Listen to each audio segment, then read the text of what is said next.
نافرمانی کے فرزندوں میں تاثیر کرتی ہے۔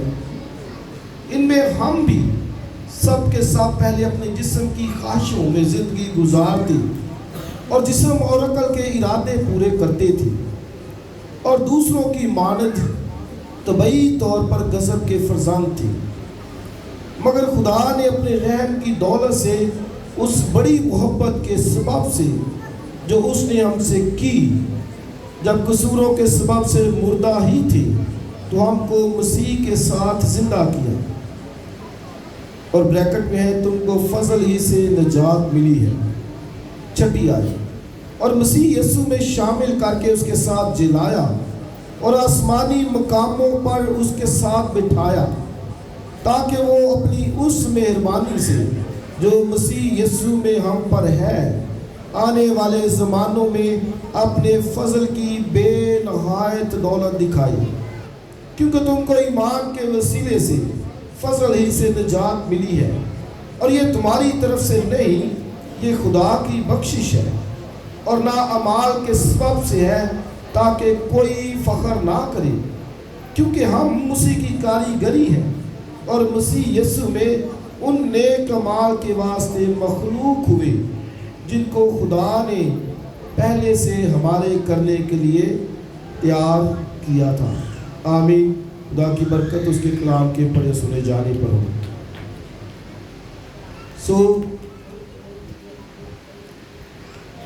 افسیوں کا خط میں نے بتایا نہایت خوبصورت، اور ایک ایک لفظ پر غور کرنے کی ضرورت ہے، اور میں نے اس کا پس منظر بھی آپ کو لاسٹ بتایا تھا کہ جو یہ شہر تھا افسیوں، یہ موجودہ ترکی کے اندر ایک شہر ہے، اور وہاں پر پولس رسول نے خدمت کی، بلکہ اس نے سارے آسیہ صوبہ تھا تو اس میں خدمت کی، اور یہ دوسرے جو سفر ہے اس میں بھی وہاں پر گیا، لیکن پھر اس نے جب تیسرا مشنری سفر کیا تو پھر وہاں پر گیا، تقریباً 2 سال وہاں رہا اور اس نے خدمت کی۔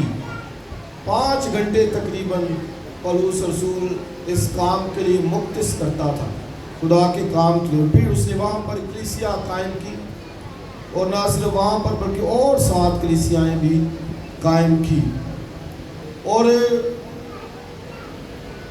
افسیوں کے خط کے اندر وہ ایمانداروں کو یاد دلاتا ہے۔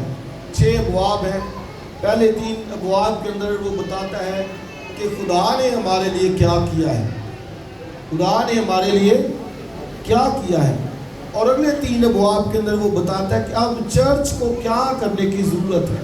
اس نے اس خط کو 2 حصوں میں تقسیم کیا ہے، اور 64 عیسوی میں یہ خط جو ہے وہ جیل سے پولس رسول نے لکھا، اور تیخیکوس اس خط کو لے کر افسیوں کے اندر وہ اس خط کو لے کر گیا۔ نہایت ہی خوبصورت اور زبردست یہ خط ہے، اور لاسٹ پہلا چیپٹر جو اسٹڈی کیا تھا ہم نے، اس میں پولس رسول وہ بتاتا ہے کہ خدا کی برکت کیا ہے، باپ کی برکت کیا ہے، بیٹے کی برکت کیا ہے، اور پھر پاک روح کی برکت کیا ہے، اور پھر ان باتوں کو یاد کرتا ہے کہ خدا نے کیا برکتیں دی ہے، باپ کی برکت ہے، بیٹے کی برکت ہے، اور پھر ہولی اسپرٹ کی برکت ہے، اور پھر وہ ان کے لیے پریئر کرتا ہے، 3 باتوں کے لیے درخواست کرتا ہے جو لاسٹ ہمارا سرمن تھا، کہ ان کو معلوم ہو کہ خدا کے بلانے سے امید کیسی ہے، امید کی بات کرتا ہے، اور دوسری بات وہ اس کے جلال کی دولت مقدسوں میں کیسی کچھ ہے، اور تیسری بات وہ کرتا ہے کہ ان کو معلوم ہو کہ اس کی قدرت ان کے لیے کیسی ہے۔ 3 باتوں کے لیے وہ درخواست کرتا ہے، تاکہ ان کو معلوم ہو کہ امید کیا ہے، دولت کیا ہے اسی کے بلانے سے، اور پھر کہ اس کی قدرت پار وہ کیا ہے ایمانداروں کے لیے۔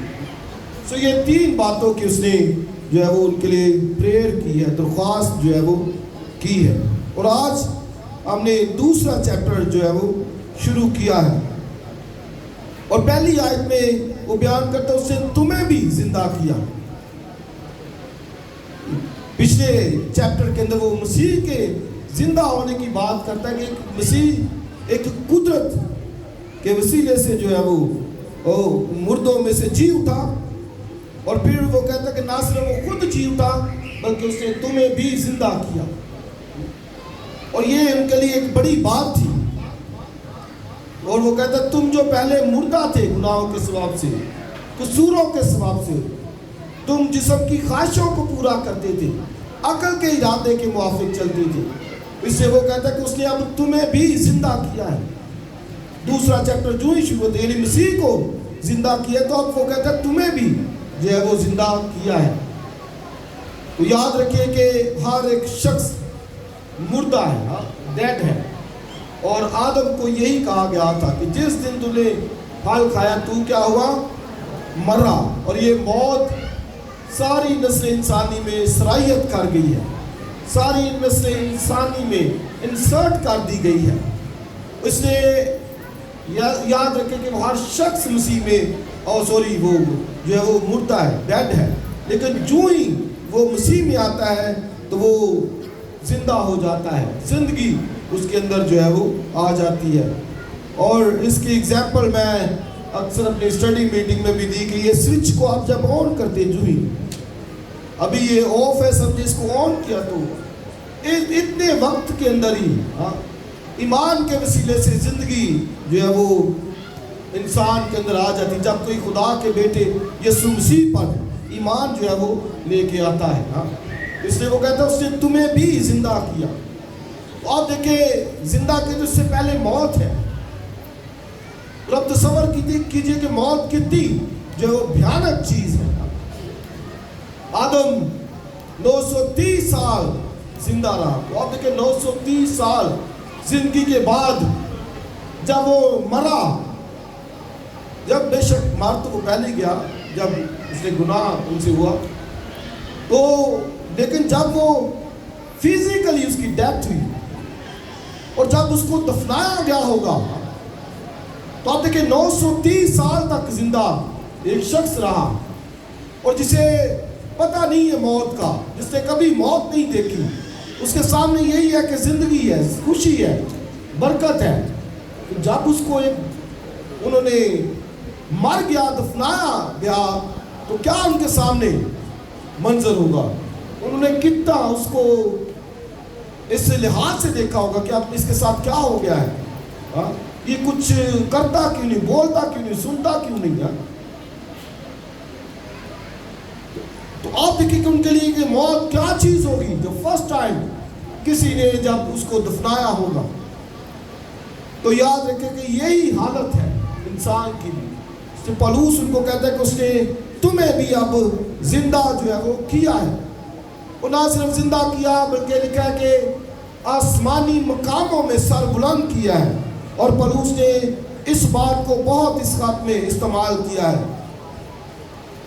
اگر آپ پانچویں آیت دیکھیں تو لکھا ہے کہ اس نے مسیح کے ساتھ تمہیں زندہ کیا ہے، اور پھر چھٹی آیت میں بھی مسیح کے ساتھ جلایا اور آسمانی مقاموں پر بٹھا دیا۔ تو آپ دیکھیں وہ اس بات کو وہ بہت بیان کرتا ہے، زندگی کو، زندہ ہونے کو، اور پھر آسمانی مقاموں میں بٹھانے کو، سر بلند کرنے کو۔ آج جو دن منایا جا رہا ہے وہ مسیح خداوند کے صعود کے بارے میں ہے، ascension of Jesus Christ، صعود آسمانی کے بارے میں آج کا دن جو ہے منایا جا رہا ہے کہ مسیح خداوند وہ جب مردوں میں سے جی اٹھا اور 40 روز تک اپنے شاگردوں کو نظر آتا رہا، اور پھر وہ آسمانوں پر جو ہے وہ اٹھایا گیا۔ اور یاد رکھیں کہ یہ کام ایسے نہیں ہوا، بلکہ انہوں نے دیکھا اس کو جاتے ہوئے، اور جب وہ جا رہے تھے، جب مسیح خداوند اوپر جا رہا تھا تو وہ سب دیکھ رہے تھے۔ وہ کہا جاتا ہے کہ تقریباً 500 کا گروہ جنہوں نے دیکھا مسیح خداوند کو، تو یہ ایسی کوئی بات نہیں ہوئی، اور وہ حیران تھے، متعجب تھے۔ انہوں نے اپنی آنکھوں سے مسیح خداوند کو آسمان پر جاتے ہوئے دیکھا، اور جب وہ حیران اور متعجب تھے تو پھر وہاں پر فرشتے آئے اور انہوں نے کہا کہ تم نے جس طرح اس کو جاتے دیکھا ہے اسی طرح اسے واپس آتے بھی دیکھو گے. یعنی یہ واپس آئے گا اور اپنے لوگوں کو لینے کے لیے. اور اب وہ جب وہاں پر گیا تو اس لحاظ سے بھی یہ دن بہت اہم ہے کہ ایک بڑی سیلیبریشن آسمانوں پر ہوئی ہے. ایک بڑی جو ہے وہ وہاں پر ایک سیلیبریشن آسمان کے اوپر ہوئی ہے کہ خدا کا بیٹا یسوع مسیح فتح پا کر آسمانوں پر جو ہے وہ گیا ہے. اور زبور 24 جو ہم گاتے ہیں وہ اسی دن کی مناسبت سے ہے. گاتے ہیں نا، رب خداون بادشاہ ہے، او جلال دا بادشاہ ہے. ہاں، اونچے کرو سر دروازے، اونچے ہو سب دارو. ہاں، اور وہاں پر یوں سمجھے کہ سیلیبریشن ہے اور فرشتوں کا ایک رو پوچھتا ہے کہ یہ جلال کا بادشاہ کون ہے، اور ایک گروہ کہتا ہے کہ یہ وہی ہے، یہ خداوند رب الفواج ہے جو قوی اور قادر ہے، جو جنگ میں قادر ہے، جو فتح پا کر جنگ جیت کر جو ہے وہ آیا ہے. اور جب وہ گیا تو یہوہ باپ نے اس کو کہا کہ آئے میرے دائنے ہاتھ جو ہے وہ بیٹھ. زبور 110 پہلی آیت، خداوند نے یہوہ نے میرے خداوند سے کہا کہ تو آ میرے دائنے ہاتھ بیٹھ جب تک میں تیرے دشمنوں کو تیرے پاؤں تلے کی چوکی نہ کر دوں. تو وہ وہاں پر یہوہ باپ کے ساتھ اس کے تخت کے اوپر وہاں پر بیٹھا. پھر کراؤن سرمنی وہاں پر اس کو تاج پہنایا گیا کیونکہ وہ جنگ جیت کر آسمانوں کے اوپر سر بلند ہوا. تو آج کا دن اس لحاظ سے بھی بہت جو ہے وہ اہم دن ہے کہ مسیح خداوند وہ قبر میں نہیں رہا بلکہ وہ جی اٹھا اور وہ آسمانوں پر گیا. اور یہی مقدس پالوس رسول بھی بار بار بات کرتا ہے کہ اس نے تمہیں زندہ کیا ہے. تم مردہ تھے، گناہ میں مردہ تھے، اور اب اس نے تمہیں زندہ کیا. نہ صرف زندہ کیا بلکہ آسمانوں پر جو ہے وہ سر بلند کیا ہے. سو اب اس حوالے کے اندر ایک دو باتیں جو میں کرنا چاہتا ہوں. ایک تو اس نے چوتھی آیت اگر دیکھیں آپ تو لکھا ہے مگر خدا نے اپنے رحم کی دولت کی وہ بات کرتا ہے، رحم کی دولت کی. اور پھر 8ویں آیت بھی 7ویں آیت دیکھیں، اپنے فضل کی بے نہایت دولت. تو میں نے لاسٹ بھی بتایا تھا کہ جو افسی تھے وہ اس بات پر فخر بڑا کرتے تھے کہ ان کے پاس بزنس ہے، ان کے پاس دولت ہے، ان کے پاس کاروبار ہے اور ان کے پاس روپیہ پیسہ ہے اور وہ ایک مالدار شہر ہے. بہت ان کو اس بات پر فخر تھا، پراؤڈ فیل کرتے تھے کہ ان کے پاس یہ ساری چیزیں ہیں. پالوس رسول افسیوں کو یاد دلاتا ہے کہ بھائی دولت حقیقی جو ہے وہ کیا ہے؟ وہ کہتا ہے اس کے رحم کی دولت، riches of his mercy, his kindness. سو ایک بڑی دولت کی بات کرتا ہے. کہتا تم تو مردہ تھے. اب ایک دیکھیں مردہ کی کیا اہمیت ہوتی ہے ایک ڈیڈ شخص کی.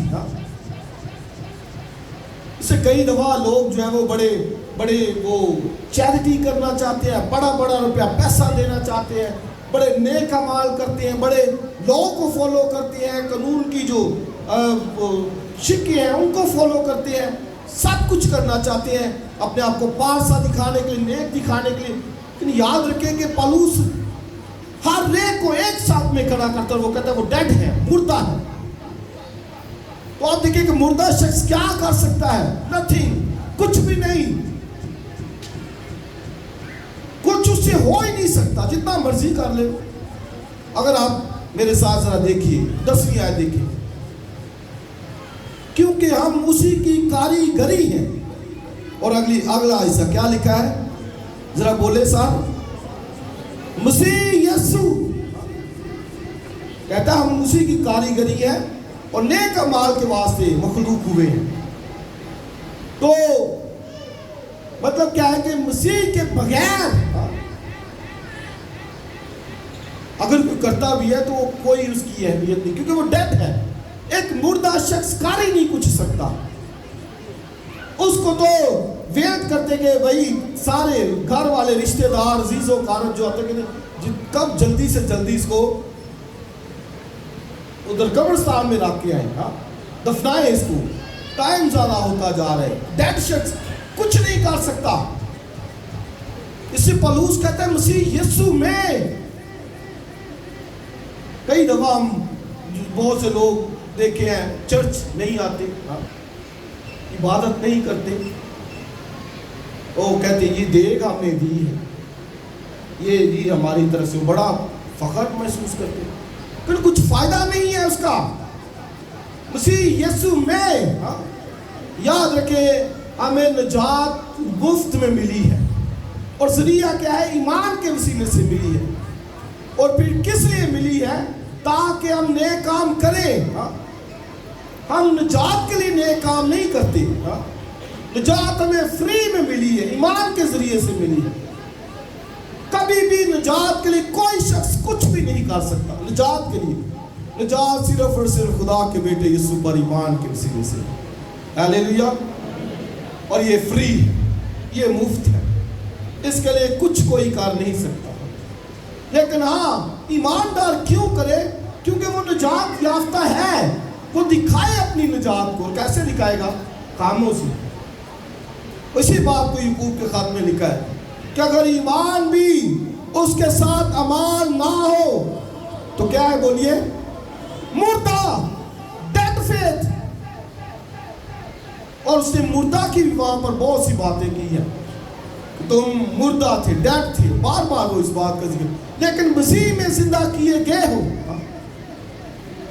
اس سے یاد رکھیں کہ ہم نیک کام اس لیے کریں کہ ہمیں نجات ملی ہے، خدا کے بیٹے نے ہمیں چن لیا ہے اور اسے فری میں ہمیں نجات دی ہے، نہ کہ اس بات کہ میں بڑے جو ہے وہ کھانے پکا لوں، بڑا ہدیہ دے دوں تاکہ میں آسمان کی بادشاہی میں چلا جاؤں۔